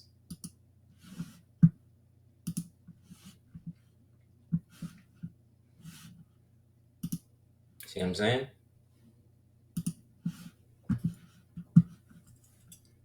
All these people was passing. But all of these people, again, especially the Caucasian ones, they had to be freed, and there was so many of them that they had to be repurposed. And then once, like I said, the floods and all of that happened, the ones that was underground come up out the ground. They used the dirigibles to start blowing up everything. See what I'm saying? Use the historical wars, the War of 1812, and all this other type of stuff to cover it up. And then, like I said, by 1900, it's full swing. Alexander, the Tsar of Russia, more, freed 22 million white slaves in when? 1861, right? Abraham Lincoln, in a virtual emancipator of 4 million black slaves, right? In 1865, both met the same fate. They were assassinated. The black slaves that he freed were the descendants of those, again, Portuguese and these people that came over after the Portuguese shut down what I guess you could call African Tartary. That was a place called, let me see, pull it up.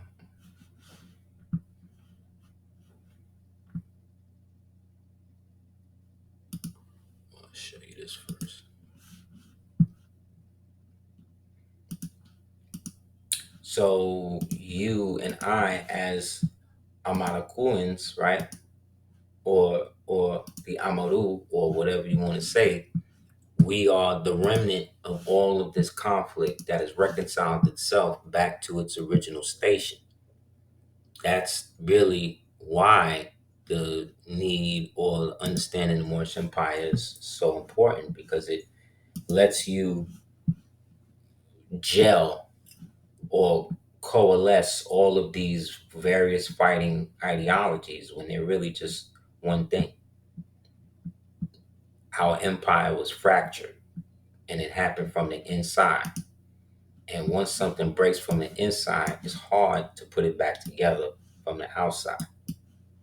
But we did not fall to no European invader force, the way no Caucasian invader force like that. Those ones that came with them were barely savages. Go back and look at the movie Gangs in New York, Martin Scorsese. In the beginning, you see they came to America and they was living in caves, and they was fighting and killing one another. You understand?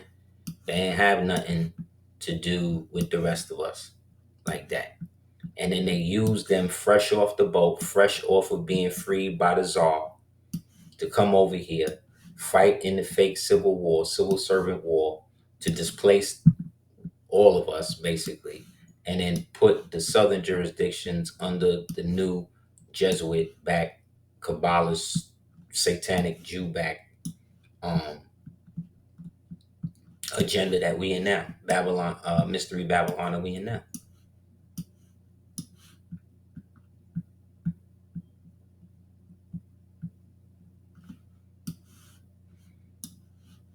So, like I said, there was a whole empire in Africa, and what they call Africa now, right? And that was connected to us by way of the Southwest, because after Songhai fell, um, and we was reestablishing stuff, because we're the ones who shut Songhai down. We were reestablishing stuff. We made really good inroads with the technology out there, and there was a group of people, a nation of people there, and they were also somewhat technologically advanced because they were a part of that excursion when the priests and them had left from the time of Alexandria burning. Alexandria over there.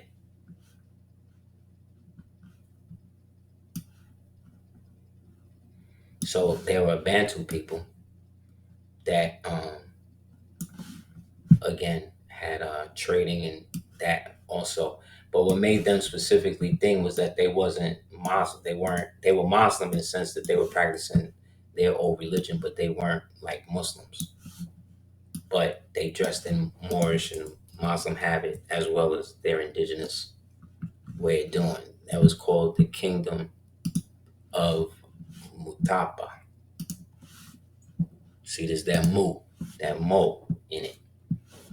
So here you see the Negroes, Indians, right, in rebellion. See, all of this is old Moorish history, Moorish culture. This picture right here of the painting of Toussaint, again, with the red fez, is letting you know that because the red fez is seen as the cap of liberty and freedom throughout the modern and ancient world. It's the bell of victory. Understand? And only those who wear it proudly outside are free. That's why the Freemasons is tacked down and they locked down to their 32nd degree nature. So when you have a Moor who's then kind of like doing both, it's like I don't know how you're doing that when you also acknowledging the prophet who said we don't need none of this crap no more. But whatever. The Shona language originated in Africa. The written form of Shona language dates back to when? 1830. See? When who? The missionaries visiting Zimbabwe decided to put the language into written form. See? The Jesuits. So the shit they speak is that's not even the real joint. They sent them in there to mess with their language. Then when they mess with their language, that's what allowed them to start to manipulate their inroads into the kingdom for the Portuguese, the Portugals, right? The Portuguese, um, again, were a breakaway society from the greater Moorish society, but were more connected to the Spanish side. So they was trying to carve their own royalty based on the families, like the Braganza and the Amore and them. So they set up their monarchy in Portugal, but then when Joseph became king, he moved it to Brazil, right? So after so from Joseph, that's when he moves it to Brazil. They move it to Brazil, and then there's another king that came in, I think, before or after him, in the middle, and he's the one who changed the language because he had a lisp, but everybody was so thing with him with the lisp, they didn't want to tell him, so he was always pronouncing shit crazy. So the story goes that they decided, in order not to shame their prince or their king, that they all would basically start to speak the Portuguese with the lisp in it. That's why it sounded like that. But that's not how it originally sounded when they were speaking it, the original tongue of it in Galicia, which again was connected to the original Portuguese who got shut down. Went into the Catholicism, and that's when they sent them in here to shut down the Shona because the Shona was doing trading with us over here through the Moroccan Moorish Empire. Right? Remember, Africa is a Latin word, but not Latin from the Romans, Latin from the Carthaginians. We named it, not the Romans. The Romans came after. We was already a society before they developed. And they developed based on parasitic tactics. The Shona are descendants of the Bantu people who migrated from southwestern Africa across Africa to the Bantu. Boom. So this is them. So this was their coat of arms. You see how they got the leopard print with the arrows, but these look like American arrows, right? With the same blue of the Yorks with the Duke crown, right? So this is all of their territory. So South Africa, all of this stuff was a part of the Mutapa Empire. You understand? And they held sway over all of that. But what happened was the Portuguese came in there and then eventually got them to become Christian, got the king to become Christian. Once that happened, it was a wrap. They moved in on the kingdom, started converting everybody, and started turning everybody against the monarchy. and then tried to push the people to become more Christian so that way now they shift their allegiance from their king to the Pope. See what I'm saying?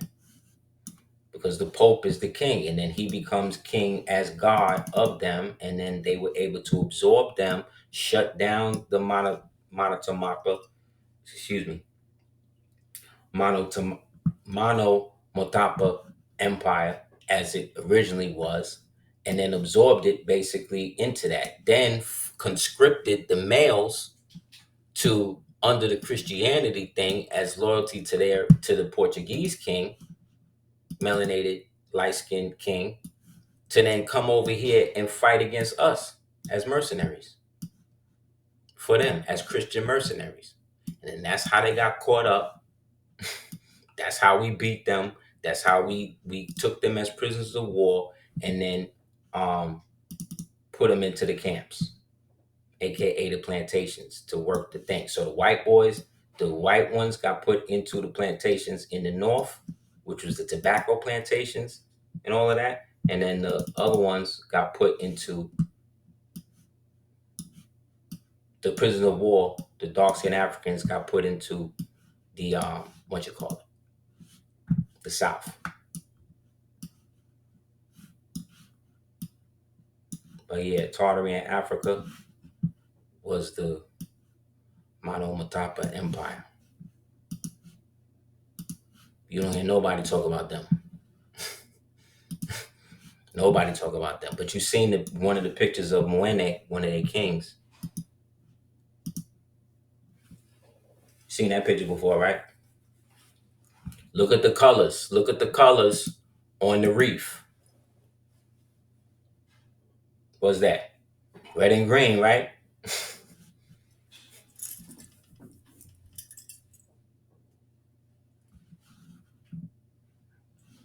Yeah, we made huge inroads. We was re-digging out all of Africa, all of that. But by, like I said, the 1800s, when all of them started moving over there and decoying themselves like they was African liberators and stuff, we shut them all down, man, and we got caught up. So yeah, so to make all of that happen, and again to still find the last identity that they had to steal was that of the Moorish Zionist Jews. So that's when they decided to create the whole. They got British intelligence. You can get the book Agent 666, and then that talks about British intelligence, how they basically set up the whole Nazi Zionist situation, set up the whole um, Auschwitz and all of the joints. They took a lot of the old German bodies off the battlefield, stripped them, the ones burnt up and stuff, stripped them, and then just threw them in the pits and said that these was the ones that was being burned in the ovens and all that type of shit. All of that was staged by British intelligence. And as the intelligence was further expounded on, then that's when they found out that they actually created an agreement. They found the agreement between them. It was called the Palestina Truhan Stele, which is basically the agreement between the Nazis and the Zionists. That's why the Zionists took over the Nazi situation once they were able to take Israel after the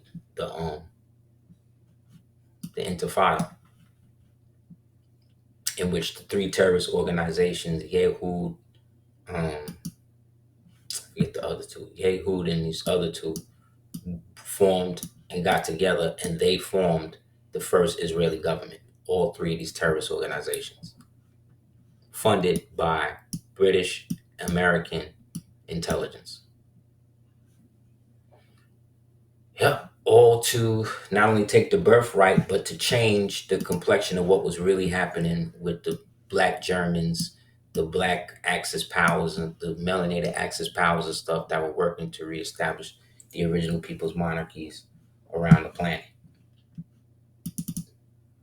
So the white man starts calling them different things like black power movements and Afrocentrics and all of that. He started creating other movements to deflect and take people away from what was actually really happening. And that these movements was actually internationally funded by people who were descended from these original groups and organizations who still have power and influence. over not only the decoy families, but the black ones that nobody see. So lastly, before we go, just to show and prove what I'm saying. So when you have a title nobility, you can't be a citizen of the United States. You can be a non-citizen national or a non-US national. See what I'm saying? But you still have allegiance to the Constitution of your government that is protected by the Republican Constitution of this government, i.e., the United States of America for America, that is now under the occupation of the United States Corporation, which itself now is going through another reorganization. Okay? This is from the Yale Law Dictionary, and it says American citizenship, in terms of the statute, American citizenship embraces the addition, it's the Nationality Act of 1940, the addition of those privileges, duties are inherent in American nationality, such as the possibility of diplomatic protection by the United States. See, that's why they're bound to protect you, because you're also ipso facto Moorish subjects of the Sultan, not to the Sultan. Just like you can be a national or a citizen of uh, the United States, not to the United States, right? Obligations customarily referred to as permanent allegiance, the existence of those rights which are only a citizen enjoys under the Constitution. However, even region legislation occasionally uses the term citizen in a wider sense, embracing any American national.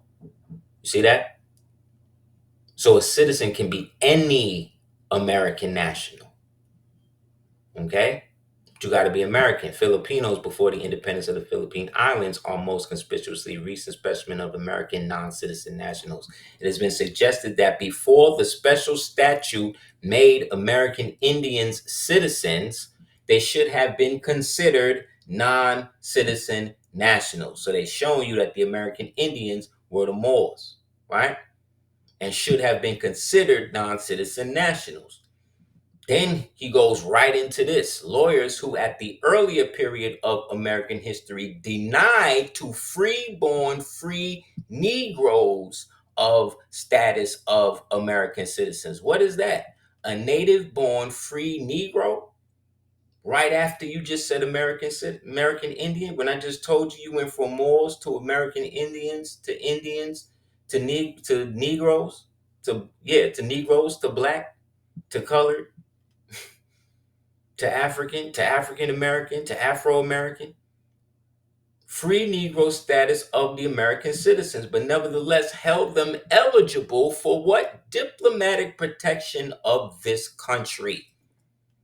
Seem not to have realized the technical possibility of considering their status as that of non citizen nationals. Although, with regard to the declaring aliens of the first paper, see, that don't got nothing to do with us. So right there, they showing you who the non-citizen nationals are, and that those non-citizen nationals are American citizens, and the term citizen can be applied to any American national, right? However, a national can now generally, boom, in between the permanent relation of nationality and the temporary allegiance required of resident aliens, and so keeps alive the largely abandoned maxim, once a subject, always a subject. See? However, a national can now generally expatriate himself, at least by naturalization, in another venue. And what do they talk about right under that? Dred Scott versus Sanford. See that, Morse? Who himself was a plaintiff in error, which was automatically ipso facto overturned based on the merit, because it was done under colorable title. In the view of the high judicial authority, persons of African descent could not be regarded as entitled to full rights of citizenship. See? Because of what I told you about the fall of the Monomatopa Empire, and how those Portuguese forced a lot of those Christian people into becoming mercenaries and coming over here and trying to take our shit under the banner of the so-called Portuguese. although the consul could not certify that they were citizens of the United States. See, because they wasn't born here. He might certify that they were born in the United States and were free, and that the government would regard it as a duty to protect them if wronged by foreign government. Islam. So you are what you say you are. This is from the Yale Comprehensive Dictionary, on page that talks about non-citizen nationals.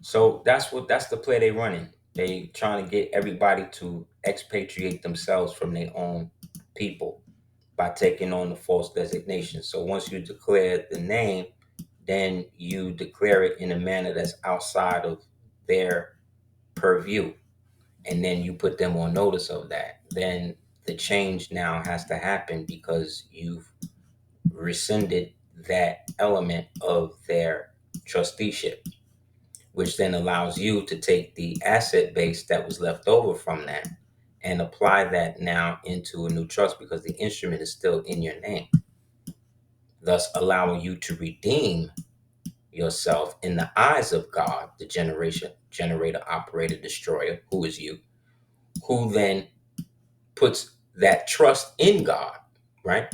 Who is the generator, operator, destroyer, which then allows Jesus, right? The G in us, which is the G on the back of your social security card or whatever, that then allows you to rise again, right?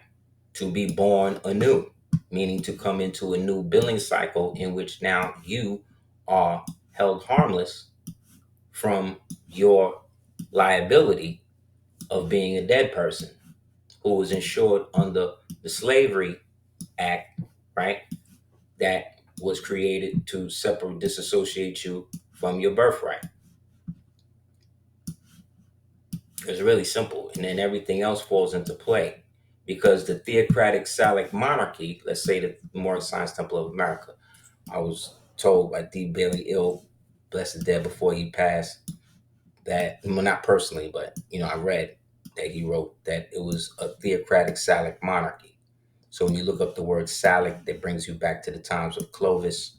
And then you get into that, it starts basically bringing you into an earlier form of ancient Moorish law.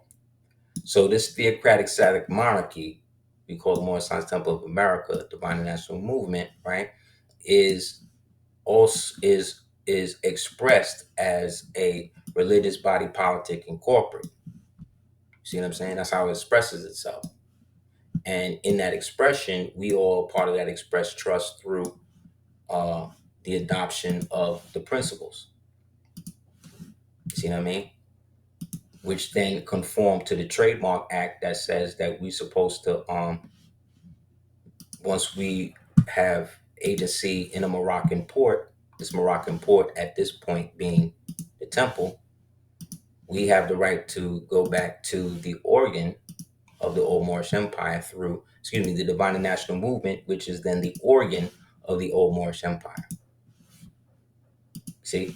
So we'd be a fool to think that we're going to resurrect the empire of old. However, the one that is yet to be is still at our fingertips because we are forming it now. You understand? By understanding how the old one fell. Now it can't fall like that.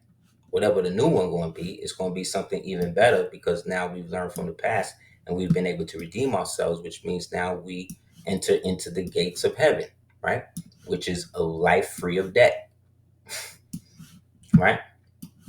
Where we reign with the Father because we are the rulers. Rulers reign. And it said that the Moors didn't teach Europe. I mean, they did, but what they said, the Moors ruled Europe.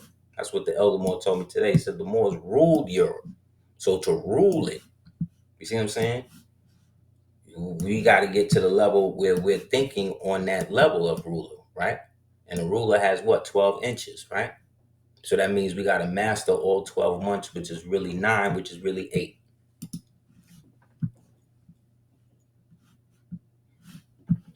At least, that's how I'm looking at it at this point. So again, you guys, thank you guys for coming through. I appreciate it. If you haven't already, please check out www.aseer.com. Um, you can definitely check a lot of my links and stuff through there. If you ever want to donate or anything, I really appreciate it. You know, you can also check out www.cordobaorganics.com for all of your skincare needs. And also, if you haven't already, please subscribe to the ADOT app on Apple and Google Play. What the hell? What the hell? I hate when it does this.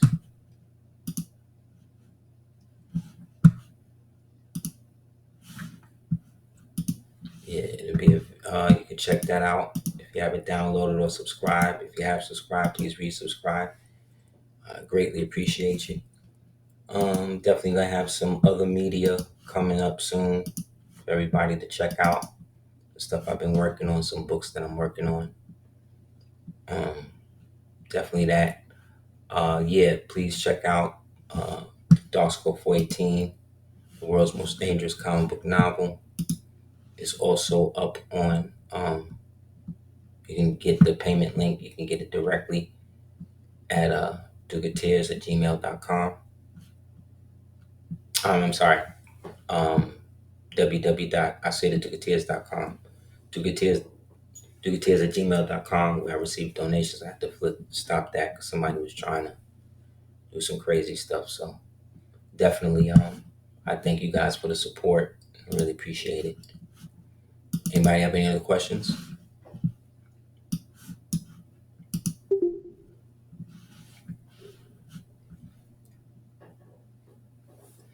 Thank you, man. Yeah, that's a sneak preview of the Sultanate joint.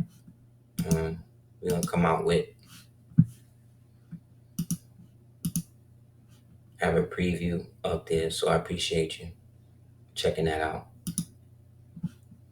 Striving to get it by the end of at least the third month of Jason. Hopefully, get it out to everybody. And yeah, man. If you have any other questions, you could definitely hit me up. Also tomorrow, well, I'll put it on the app. You guys can check it out. Anybody have any other questions before we close out?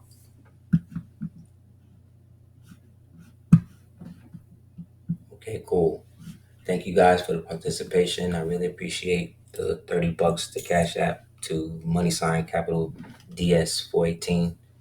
And again, if you guys want to hit me up for anything concerning this or anything else, hit me up at houseofl@hotmail.com. All right. Islam, everybody. Vada Macon, big up to everybody, all the malls on YouTube that's spreading the real and defending the gospel. Peace.